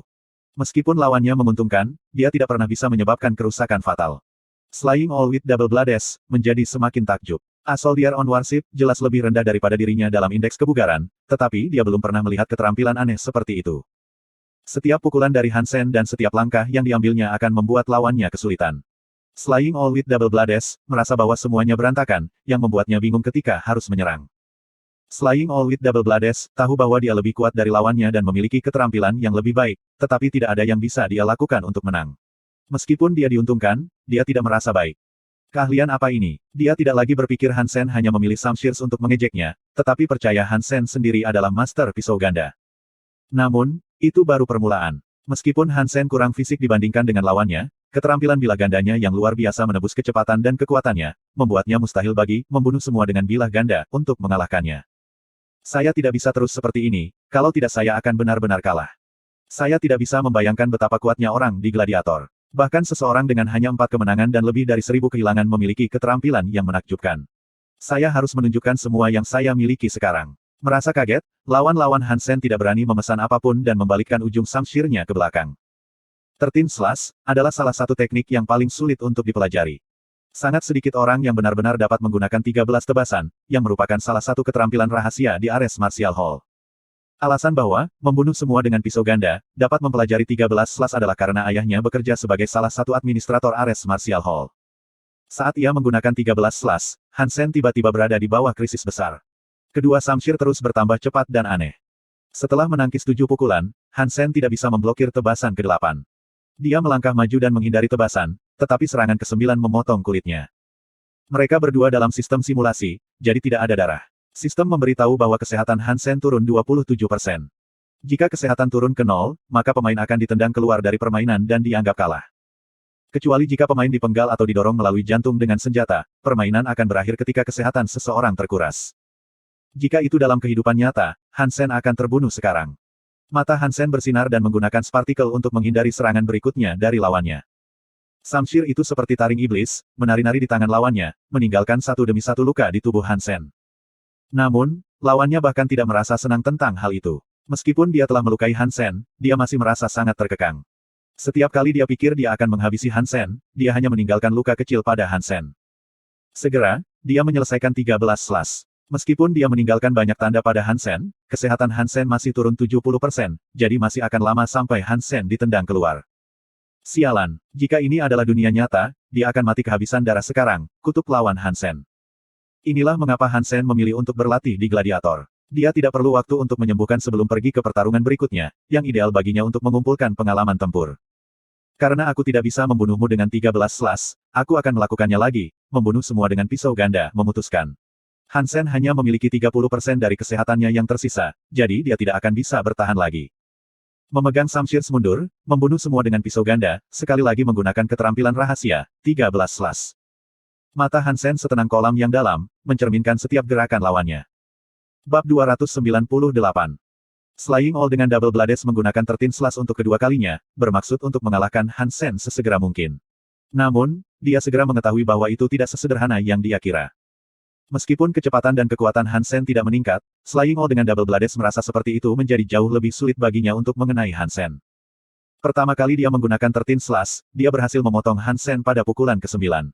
Namun, kali ini, hanya tebasan ke-10 mulai meninggalkan luka kecil pada Han Sen dan 3 tebasan terakhir tidak bekerja dengan baik juga. Setelah 13 tebasan, Han Sen masih memiliki 11% dari kesehatannya yang tersisa, jauh lebih banyak dari yang diperkirakan lawannya. Slaying All dengan Double Blades tidak bisa mengerti mengapa babak kedua sangat kurang efektif. Namun, yang bisa ia pikirkan saat ini hanyalah menyingkirkan Han Sen sesegera mungkin. Tidak peduli apa, setelah putaran ketiga, Han Sen pasti akan keluar. Di babak ketiga, Han Sen mampu memblokir 11 tebasan pertama, dan hanya 2 dari 13 tebasan berhasil menyakiti Han Sen, mengambil 5% dari kesehatannya. Meskipun Han Sen hanya memiliki 5% dari kesehatannya yang tersisa, yang mengejutkan lawannya, tidak ada tebasan yang dapat menyakiti Han Sen di babak keempat. Han Sen menyeringai. Panorama mencakup segala macam teknik dasar. Meskipun mereka tidak maju, mereka berfungsi sebagai dasar dari keterampilan yang lebih maju. Dia telah bertarung melawan Slaying All dengan Double Blades untuk waktu yang lama, jadi dia sudah mendapatkan banyak pemahaman tentang bagaimana lawannya menggunakan kekuatan. Setelah itu, Han Sen bahkan lebih bersemangat untuk mempelajari keterampilan pisau ganda pamungkas, 13 Slash. Pertarungan ini adalah yang terbaik untuk Han Sen dalam 6 bulan terakhir. Sebagian besar lawannya sebelumnya jauh lebih kuat darinya dalam indeks kebugaran. Perbedaan 10 poin dalam indeks sangat menentukan pada tahap ini. Dalam lawan Han Sen sebelumnya, kebanyakan orang memiliki indeks kebugaran lebih dari 30, yang membuatnya sangat sulit bagi Han Sen untuk belajar dari mereka. Kali ini, Han Sen memiliki keberuntungan untuk bertemu lawan yang darinya dia bisa belajar banyak. Selain itu, perbedaan kecil mereka dalam tingkat kebugaran juga memberi Han Sen cukup waktu untuk belajar 13 Slash. Kunci 13 tebasan adalah kehalusannya. Nyaris tidak ada jeda antara satu tebasan dan berikutnya. 13 tebasan sepertinya adalah satu. Setelah dipotong oleh satu tebasan, tidak mungkin untuk menghindari yang berikut ini. Ada juga beberapa tutorial tentang cara mencapai kelancaran antara gerakan di panorama, yang telah dipraktikkan Han Sen sebelumnya. Namun, sebelum bertarung, dia tidak yakin bagaimana menjalankan tutorial dalam pertarungan sesungguhnya.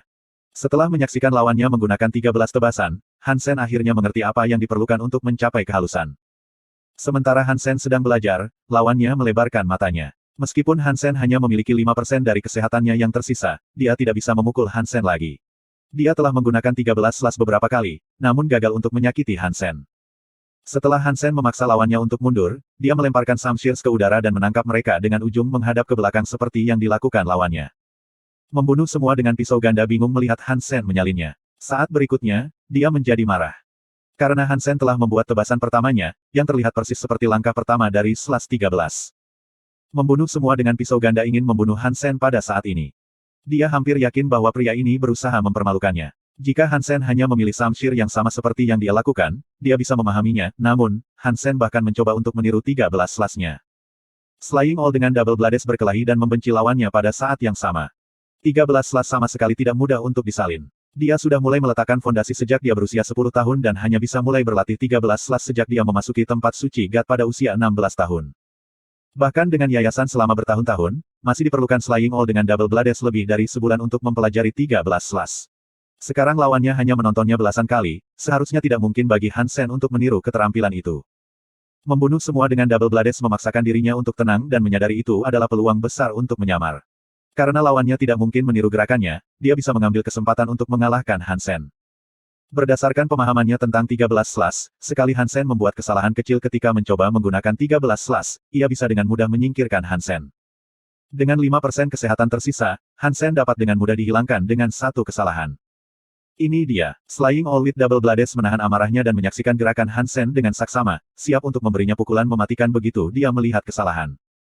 Sayangnya, Slaying All dengan Double Blades meremehkan lawannya. Meskipun Han Sen tidak pernah berlatih 13 Slash, dia telah berusaha keras dalam mempraktikkan kelancaran di antara gerakannya.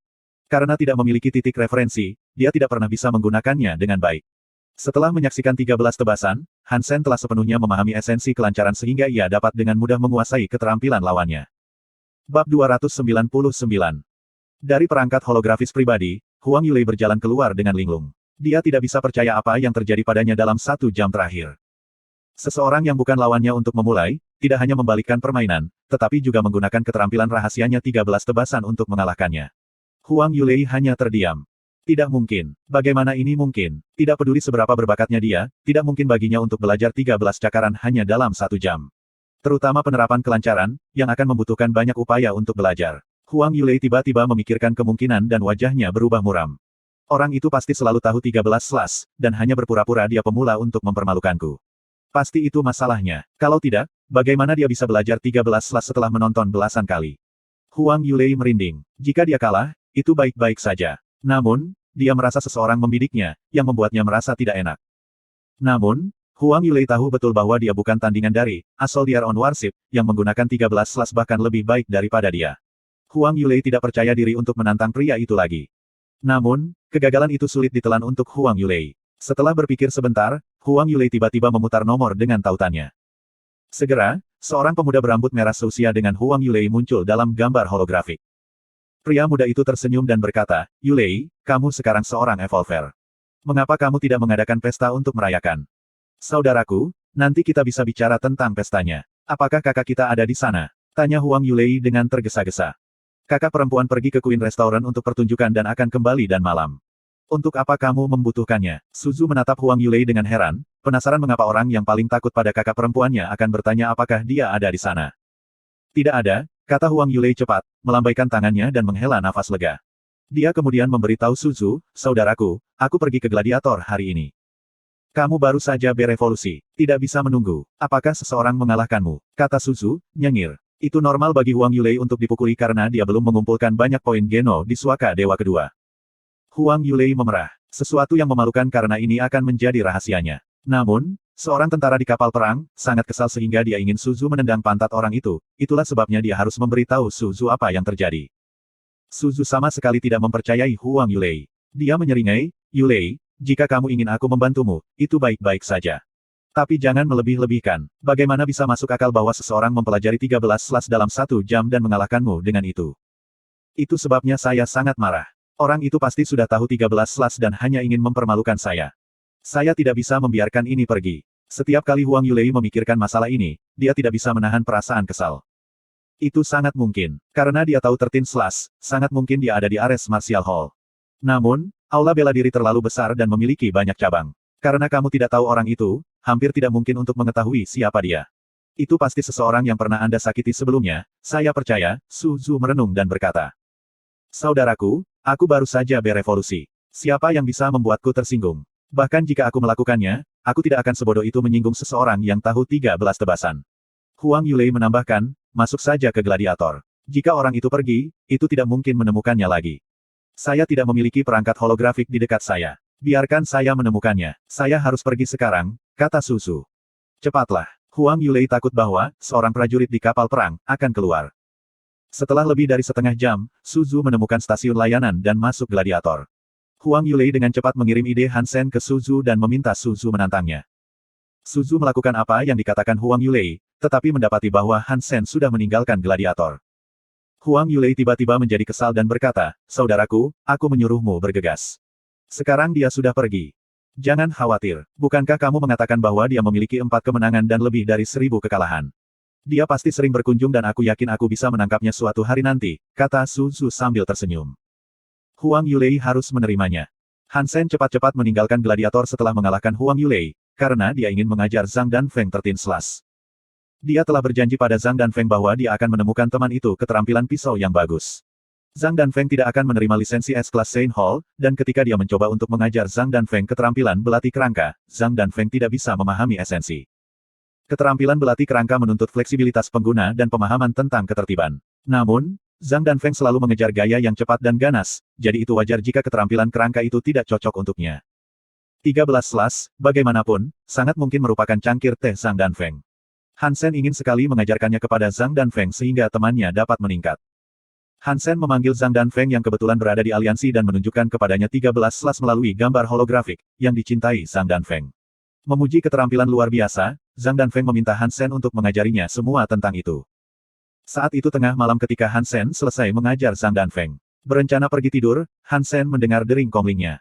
Itu nomor yang Manli. Hansen menjawab panggilan itu dan melihat gambar holografik yang Manli. Kami memiliki klien yang sulit, dan tidak ada yang bisa merawatnya, kata Yang Manli santai. Hansen mengerutkan kening dan bertanya, bahkan kamu. Dalam lebih dari sebulan, aku akan berevolusi dan pergi ke Suaka Dewa kedua. Jadi, kau harus mengurus semuanya mulai sekarang, kata Yang Manli, berkedip. Yang Manli adalah pembohong yang mengerikan. Setiap kali dia berbohong, dia akan berkedip. Alasan sebenarnya bahwa Yang Manli meminta Hansen untuk merawat klien adalah karena dia sebenarnya gagal melakukannya. Bab 300. Siapa ini? Hansen memperhatikan kebohongan Yang Manli tetapi tidak ingin mengeksposnya. Yang Zikun, cucu senator setengah dewa Yang Xiwen. Yang Manli kemudian memberitahu Hansen segalanya tentang Yang Zikun. Joan baru berusia 16 tahun dan memasuki tempat suci God 2 minggu lalu. Dia secara acak dikirim ke penampungan armor baja, dan pasukan khusus armor baja segera menerima pesanan dari manajemen untuk memberikan semua bantuan yang diperlukan untuk Yang Zikun dan menjaganya tetap aman. Tumbuh dalam keluarga terkemuka, Yang Zikun berpendidikan tinggi dan santun. Namun, sebagai seorang pemuda bangsawan, meskipun sopan, dia cukup berkemauan keras. Dia tidak akan berubah pikiran, apapun yang dikatakan orang lain. Jelas, Yang Zikun terlalu percaya diri pada dirinya sendiri, selalu mencari tantangan. Karena baru berada di Suaka Dewa selama beberapa hari, dia sudah mencari untuk memburu makhluk mutan. Gambler mengikuti Yang Zikun selama beberapa hari dan hampir takut mati oleh anak itu. Yang Manli telah mencoba berbicara dengan Yang Zikun dan memintanya untuk lebih membumi, yang tidak berhasil sama sekali. Epiphany hanya datang kepadamu ketika kamu berjuang antara hidup dan mati, yang merupakan inti dari seni bela diri. Yang Manli tidak tahu di mana Yang Zikun telah mendengar ini, tetapi dia gagal untuk mengeluarkan bocah itu. Jika Yang Zikun tidak dikirim oleh manajemen, Yang Manli tidak akan peduli jika dia ingin mempertaruhkan nyawanya. Namun, jika sesuatu terjadi pada Yang, pasukan khusus akan menderita. Aku akan bertanggung jawab. Besok pagi, aku akan pergi menemui bocah itu. Hansen menutup komling sambil tersenyum. Keesokan harinya, Hansen memasuki Steel Armor Shelter sebelum fajar. Yang mengejutkan, Yang Zikun sudah berlatih bumerang. Yang Manli memperkenalkan Hansen kepada Yang Zikun, yang sopan dan sangat mudah disukai. Di mata Hansen, dia hanya laki-laki. Tuan Han, jika memungkinkan, saya harap Anda bisa mengatur seseorang untuk membawa saya ke rawa gelap. Kata-kata Yang Zikun membuat Hansen mengerutkan kening. Bahkan mereka yang telah memaksimalkan poin mutan mereka tidak akan menganggap Dark Swamp enteng, karena hanya sedikit orang yang bisa kembali, apalagi Yang Zikun yang hanya memasuki tempat perlindungan dewa 2 minggu lalu. Sebelum Yang Manli berbicara, Hansen mengisyaratkan dia untuk berhenti. Yang Zikun, mengapa kamu ingin pergi ke rawa gelap? Tanya Hansen sambil tersenyum. Ada banyak bak beracun di rawa gelap, yang akan menjadi target sempurna bagi saya untuk berlatih bumerang saya. Yang Zikun menepuk-nepuk kit bumerangnya, yang berisi 2 lusin bumerang, yang semuanya merupakan produk mahal dengan konten tinggi. Dari Z Baja. Sekarang aku mengerti, itu memang tempat yang bagus untuk melatih keterampilan bumerangmu. Namun, aku tidak berpikir tingkat keterampilan bumerangmu cukup tinggi untukmu pergi ke sana. Berlatihlah pada binatang buas bergigi tembaga di hutan di dekatnya, kata Hansen santai. Kamu belum melihat seberapa baik aku dengan bumerang. Bagaimana kamu bisa membuat keputusan begitu cepat? Yang Zikun mengerutkan kening, tidak senang dengan keputusan sewenang-wenang Hansen. Katakan saja itu adalah naluri pemain bumerang, kata Hansen sambil tersenyum. Kamu juga menggunakan bumerang. Yang Zikun memandang Hansen dari atas ke bawah, ragu apakah dia serius. Hansen tidak menjawab anak itu, tetapi berkata, ayo lakukan ini, saya akan menunjuk target. Jika Anda bisa mencapai target, saya akan membiarkan seseorang membawa Anda ke rawa gelap, jika tidak, Anda akan melakukan apa yang saya katakan kamu.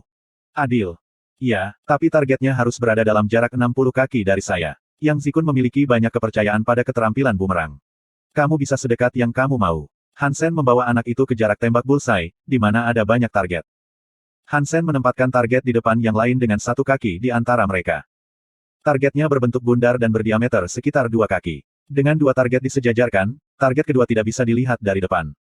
Yang Zikun bingung, dan begitu juga para penonton. Tidak ada yang tahu apa yang ingin dilakukan Hansen. Bisakah kamu memukul mata banteng dari kejauhan? Hansen berjalan ke Yang Zikun, menunjuk target. Tentu saja, Yang Zikun menjawab. Aku sedang berbicara tentang sasaran-sasaran di belakang. Bisakah kamu memukulnya dari sini? Tanya Hansen. Yang Zikun mengerutkan kening dan berkata kepada Hansen, ini tidak adil. 2 target begitu dekat sehingga bahkan dengan kurva, tidak mungkin untuk memukul sasaran-sasaran di belakang. Bagaimana jika aku memberitahumu bahwa aku bisa melakukan itu? Hansen bertanya pada Yang Zikun. Apakah kamu akan menembus target di depan? Jika kamu melakukannya dengan cara itu, aku juga bisa melakukannya. Yang Zikun mengerutkan bibirnya dan berkata. Jika bumerang menyentuh target pertama, panggil aku pecundang, kata Hansen santai. Oke, jika Anda bisa berdiri di sini dan mengenai sasaran banteng di belakang tanpa bumerang menyentuh target pertama, saya akan mendengarkan Anda apapun yang Anda katakan, kata Yang Zikun perlahan setelah berpikir sejenak. Kamu cukup bijaksana, Hansen tersenyum dan bertanya kepada Yang Zikun, tidak apa-apa kalau aku berdiri di sini. Iya, Yang Zikun memandang Hansen, bingung. Keyakinan pria itu membuat Yang Zikun mempertanyakan dirinya sendiri. Tapi Yang Zikun masih percaya bahwa tidak mungkin Hansen bisa mengenai target di belakang.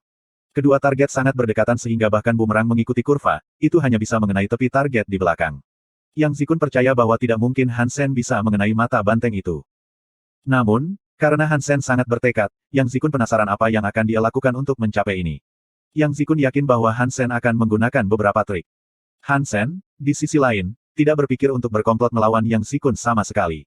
Mengambil bumerang kupu-kupu hantu baja Z, Hansen melemparkannya ke target.